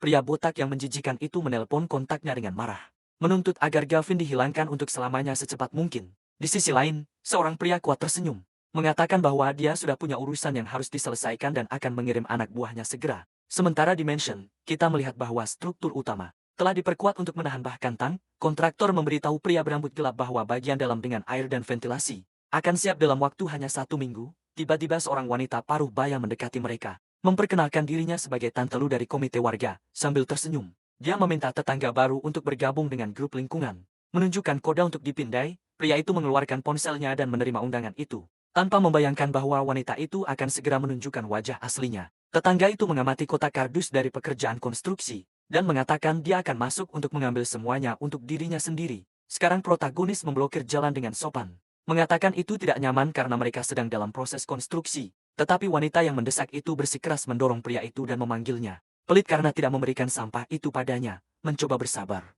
dia berjanji akan membawa kotak-kotak itu ke rumahnya dalam seminggu untuk menyelesaikan situasi. Wanita tua itu marah berteriak bahwa dalam seminggu kardus itu akan hilang, dan menuntut untuk mengambil semuanya sekarang juga dengan paksa. Kesabaran sang pahlawan habis dan dia mengubah nada suaranya memerintahkan wanita itu untuk pergi sebelum dia marah. Terkejut dengan jawaban itu, dia meletakkan tangannya di pinggulnya. Terkejut dengan jawabannya, dia meletakkan tangan di pinggulnya, bertanya kenapa dia mengutuk seorang wanita. Wajahnya menjadi gelap, sambil memperingatkan bahwa jika dia tidak menghilang, dia akan mendapatkan tamparan yang pantas di wajahnya. Tetangga itu melarikan diri dengan ketakutan tetapi berteriak bahwa dia akan menyesal tidak menghormati orang tua jauh dari sana. Playboy pirang, Zack, meletakkan koper penuh uang di atas meja. Di depan seorang pria bermata satu, pembunuh dengan penutup mata, tersenyum dan berkata bahwa grup naga yang luas siap melayani tuan muda. Dengan kebencian di matanya, Zack memperingatkan bahwa pekerjaan ini bersifat pribadi, dan menuntut agar Gavin menghilang dari dunia ini selamanya. Si pembunuh menjamin bahwa dia profesional dan berjanji targetnya akan menghilang hari ini.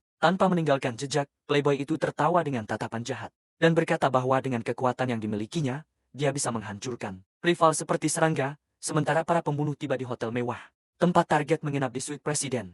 Pria bermata satu itu memberitahu anak buahnya untuk tetap waspada dan mengepung tempat itu agar tidak membiarkan bocah itu melarikan diri dengan senyum kejam. Pemimpin memperingatkan untuk masuk dengan segala cara karena dia tidak ingin ada kesalahan. Dalam misi penting ini, di dalam, pria berambut gelap beristirahat di sofa, berpikir bahwa sejak dia dilahirkan kembali, semuanya mengikuti rencananya. Dia meregangkan tangannya, menghitung bahwa dalam 3 hari, bagian terpenting dari proyek akan dimulai. Tiba-tiba telinganya menangkap suara mencurigakan. Datang dari lorong, memecah keheningan malam di luar, si pembunuh dengan penutup mata mematikan lampu, dan bersiap untuk menyerbu ruangan gelap, berpikir targetnya sedang tidur. Mereka merobohkan pintu dan menyerbu tempat itu dengan senjata terhunus. Kelompok itu terburu-buru masuk dengan nafsu darah, siap menangkap bocah itu yang tidak siap di tempat tidur. Dalam hitungan detik, ruangan itu dipenuhi penjahat bersenjata yang mencari setiap sudut suite besar itu. Pemimpin tiba-tiba berhenti setelah menyadari bahwa ada orang lain di sana di depan yang menghalangi jalan mereka. Dia mengarahkan senjata dan memerintahkan subjek untuk tetap di tempatnya. Tanpa membuat gerakan tiba-tiba, si raksasa tersenyum mengejek dan menunjuk jarinya kembali, memperingatkan bahwa yang seharusnya tidak bergerak adalah dia. Ini adalah bio petarung yang mengejek para penyerang, mengatakan mereka seharusnya tidak. Begitu ceroboh, si pria bermata satu terkejut dihadapkan dan menyadari bahwa dia mungkin telah terjebak dalam sebuah perangkap. Petarung mengingatkan dia bahwa kelompok terakhir yang datang setelah bocah itu dipukuli dengan parah dan bahkan kehilangan uang mereka. Di belakangnya, protagonis duduk dengan tenang, seolah-olah dia hanya menonton sebuah pertunjukan. Sambil tersenyum, dia berkata bahwa dia tahu Zack tidak akan membiarkannya begitu saja, dan akan mengirim seseorang untuk mencoba membalas dendam. Tatapan pria berambut gelap menjadi serius saat dia memperingatkan bahwa sekarang mereka akan mengerti dengan siapa mereka berurusan. Pemimpin para penyerang mengarahkan senjata ke pria itu dan bertanya bagaimana dia masih berani bersikap angkuh. Dalam situasi seperti itu, tepat di belakang, petarung dengan mohawk berteriak dengan marah, bertanya apakah subjek itu gila berbicara seperti itu.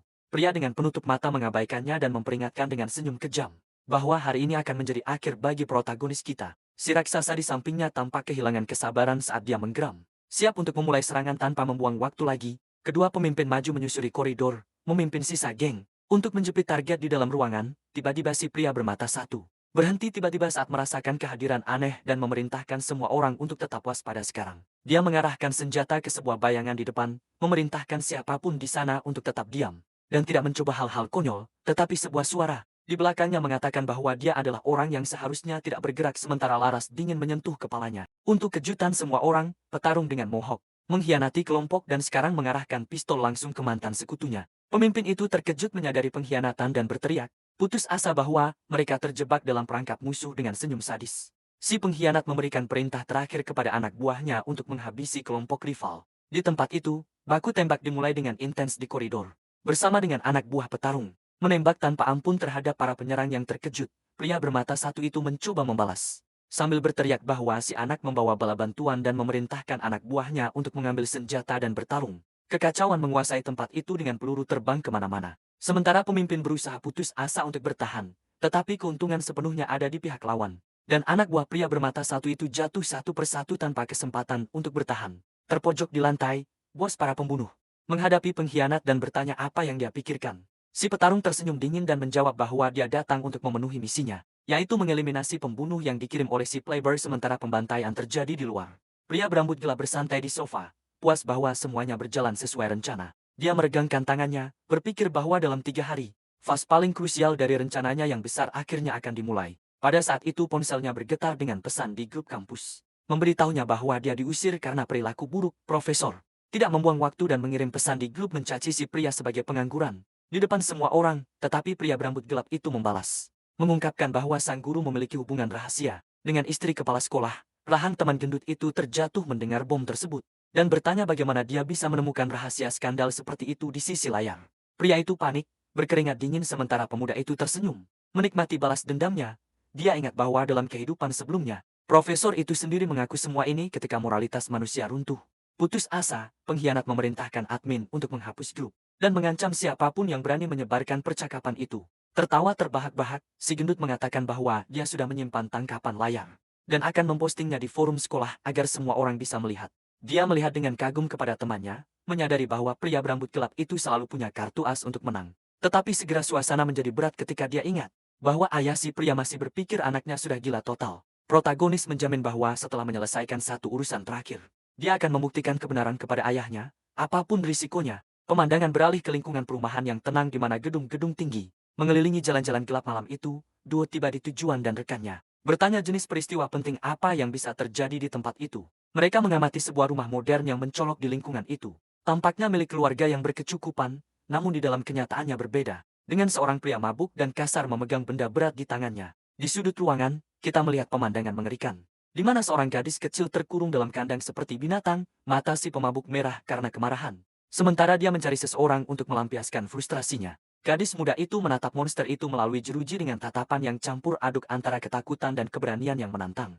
Pria itu melemparkan botol kosong ke lantai membuat kaca pecah. Di seluruh ruangan yang kotor dan berantakan, dia berteriak menghina putrinya. Mengatakan bahwa dia sudah menghabiskan semua uang yang ditinggalkan ibunya sebagai warisan. Menarik rambut gadis itu, dia memperingatkan bahwa dia akan menjualnya untuk mendapatkan uang membeli minuman.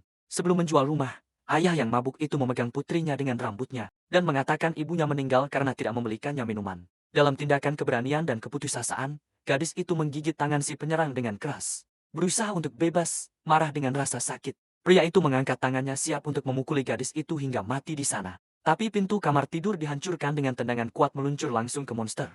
Dampaknya sangat keras dan ayah yang menyiksa itu terjepit oleh kayu sementara para pahlawan menyerbu tempat itu. Dia berdiri tertegun dan menatap para penyerbu. Bertanya siapa yang berani menyerbu rumahnya seperti itu. Cowok berambut gelap itu menatap cewek dan merasa aneh karena di kehidupan masa lalunya, dia tidak pernah mendengar ada anak di sana. Dia mengenali pria itu sebagai penjahat masa depan yang akan mendapatkan kekuatan ruang di kiamat. Di kehidupan lain si bajingan mencuri persediaan pemerintah, meninggalkan seluruh kota kelaparan hingga mati. Nasibnya sangat kejam. Dimakan oleh iblis es dan membawa sumber da ke kubur. Si cowok sadar dia datang di saat yang tepat karena sedikit lagi dan penjahat itu akan menghabisi cewek itu. Si pemabuk mengira mereka adalah para penjual manusia dan menegosiasikan harga putrinya, bilang dia cantik seperti ibunya. Si gemuk kehilangan akal mendengar itu dan menunjuk sambil menyebut pria itu sebagai binatang tanpa hati.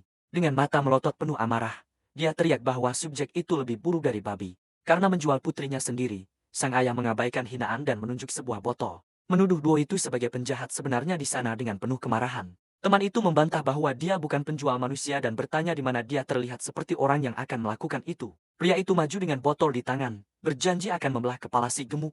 Sebuah tembakan menggema di ruangan dan penyerang itu terkena di kaki, jatuh ke lantai sebelum sempat menyerang. Si cowok berambut gelap tersenyum bangga dan memuji ketepatan tembakan temannya, yang memegang pistol yang masih mengepul di tangannya. Si gemuk memperingatkan dengan serius bahwa dia tidak akan membiarkan bajingan seperti itu lolos tanpa hukuman. Tepat saat itu si cewek mengambil botol dan memukul ayahnya, yang sedang teralihkan perhatian dengan penuh tenaga di kepala. Si gemuk melotot kaget, tidak percaya dengan sikap brutal si kecil. Pria itu meletakkan tangan di luka berdarah dan berteriak marah, berjanji akan menghabisinya.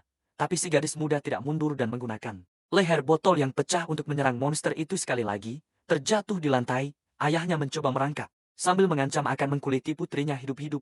Dengan mata penuh kebencian, dia mengangkat botol, siap untuk menyerang lagi tanpa rasa takut. Teman itu mencoba menghentikan tragedi, tapi si cowok berambut gelap menahannya, bilang biarkan dia melanjutkan. Lalu si gadis melampiaskan semua kemarahan yang terakumulasi, memukul ayah yang abusif itu berulang kali.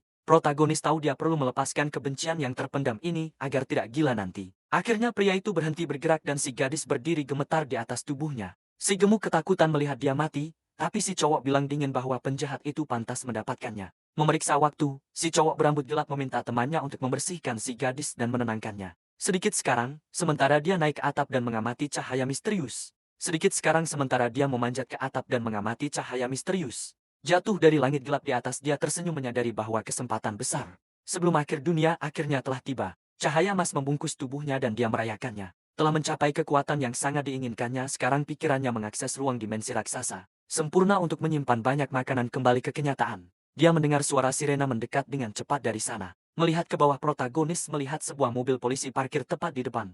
Seorang pria botak yang diborgol menunjuk ke gedung memberitahu petugas polisi bahwa lokasi kejahatan ada di sana. Para petugas menggambar senjata mereka dan bersiap untuk menyerbu lokasi dan menangkap semua orang.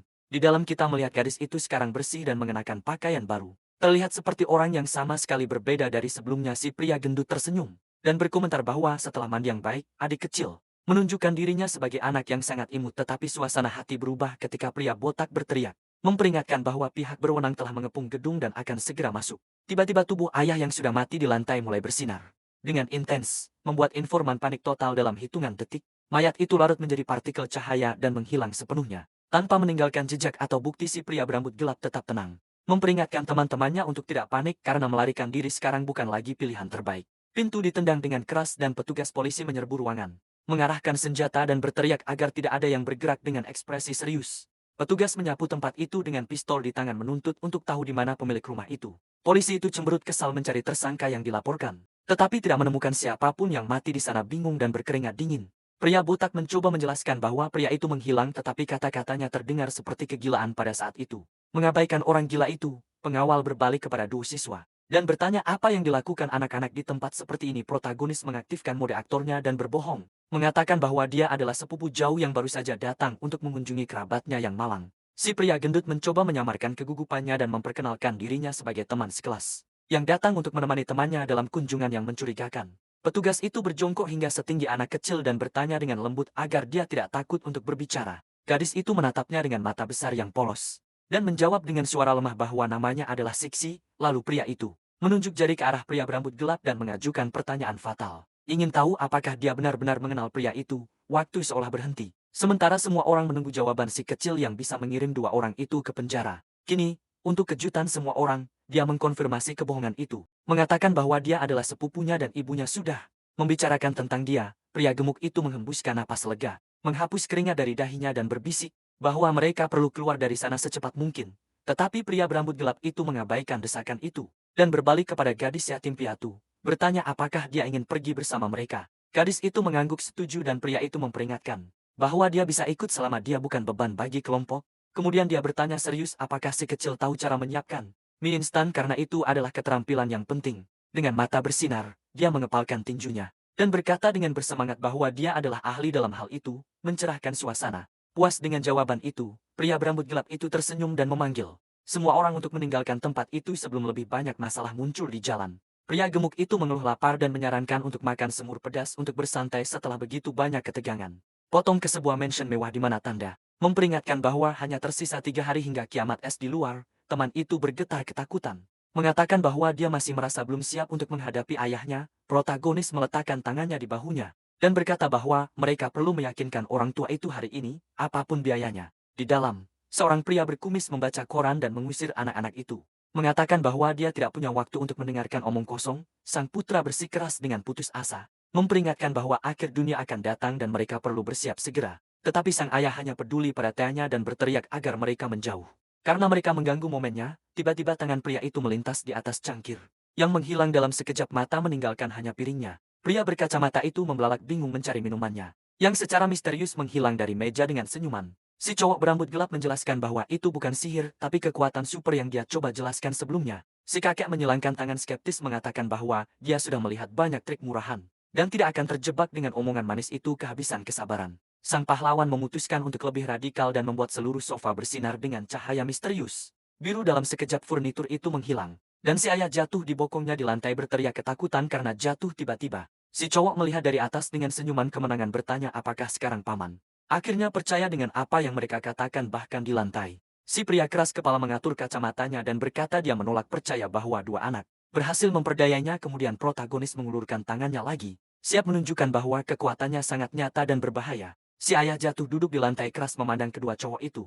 Tanpa mengerti bagaimana sofa tiba-tiba menghilang sambil berkeringat dingin si pria mengatur kacamata di wajahnya, mencoba memproses bahwa dia baru saja jatuh di bokongnya di lantai. Ketiganya menatap ruang kosong di ruangan itu di mana sebelumnya ada sepotong furnitur berat yang menghilang ke udara tipis. Si kakek berteriak panik, mengonfirmasi bahwa objek itu menghilang. Si cowok berambut gelap bertanya sambil tersenyum apakah sekarang dia percaya. Untuk menguji apakah dia tidak bermimpi, si ayah memberikan tamparan keras di pipi si gemuk yang berdiri di sampingnya. Si teman memegang wajahnya yang merah tidak mengerti apa-apa dan bertanya kenapa dia dipukul secara gratis seperti itu. Si pria membelalak dan berteriak bahwa itu nyata karena dia merasakan tangannya sakit saat memukul wajah si cowok. Adegan berpindah menunjukkan langit biru dan peringatan bahwa hanya tersisa 2 hari hingga kiamat pembekuan. Di ponsel kita melihat notifikasi bank yang mengonfirmasi transfer jumlah uang yang absurd.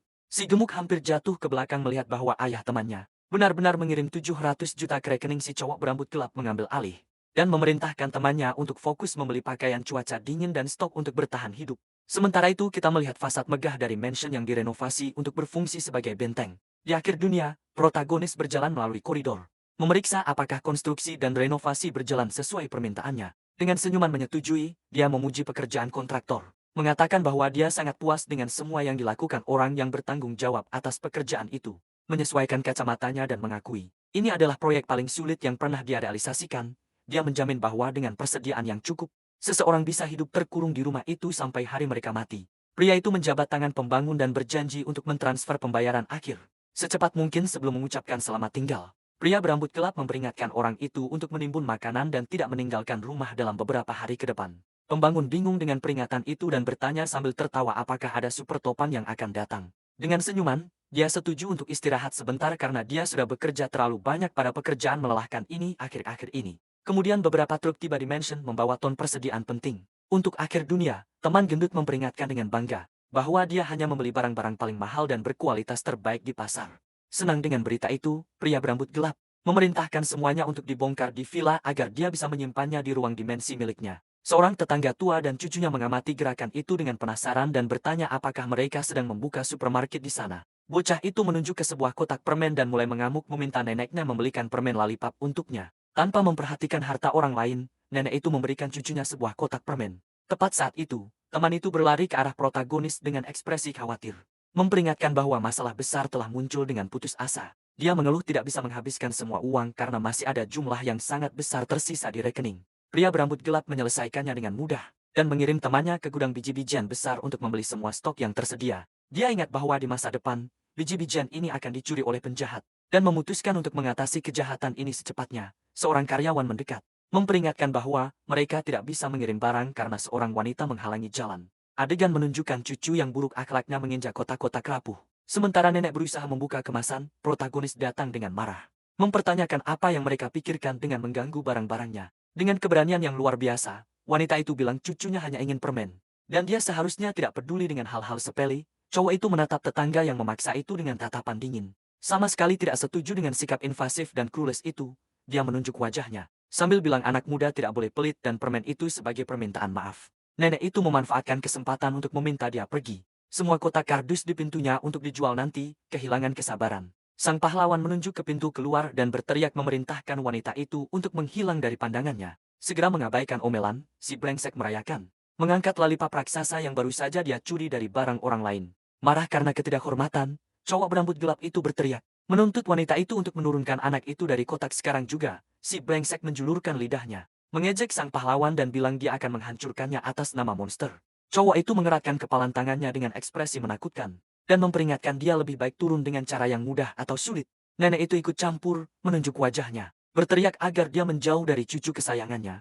Tapi anak itu kehilangan keseimbangan di atas kotak dan jatuh di pantatnya di tanah, menangis keras dan berpura-pura terluka parah. Nenek itu berlari dengan putus asa, mengangkat anak itu dan menuduh cowok berambut gelap sengaja menyakiti anak itu dengan senyum dingin.